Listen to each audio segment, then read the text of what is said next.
So again, I'm writing our senator because of what's been happening in Minneapolis that I explained to you about the murders of these two American citizens. So here's what I wrote. Dear Senator Booker, I am writing you today as a deeply concerned constituent of New Jersey who is outraged and heartbroken by the recent series of federal law enforcement killings in Minneapolis.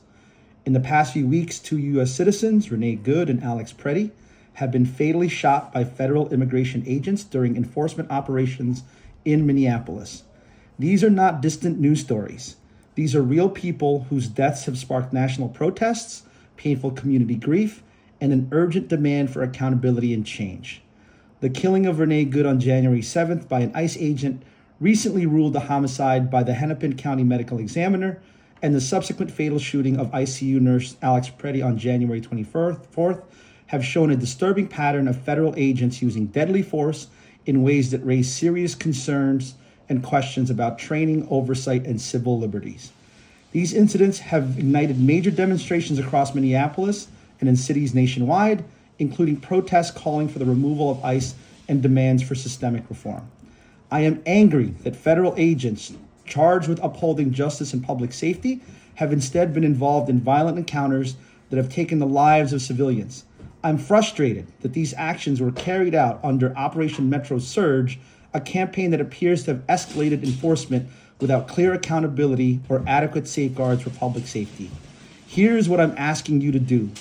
Publicly call for a full independent investigation into these shootings that goes beyond internal DHS reviews and includes congressional oversight.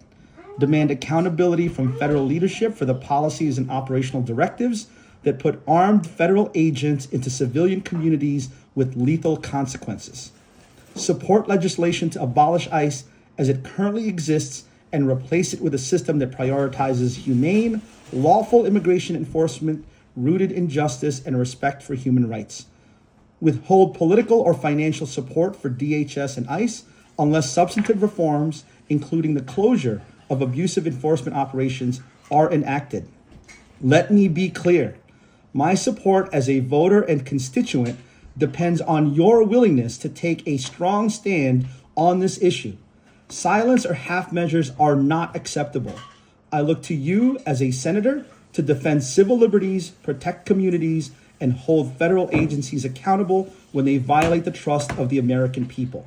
I urge you to respond with real leadership on this crisis and to work towards abolishing ICE in favor of humane, accountable immigration policy. Sincerely, Jet Bonifay, West Orange, New Jersey resident.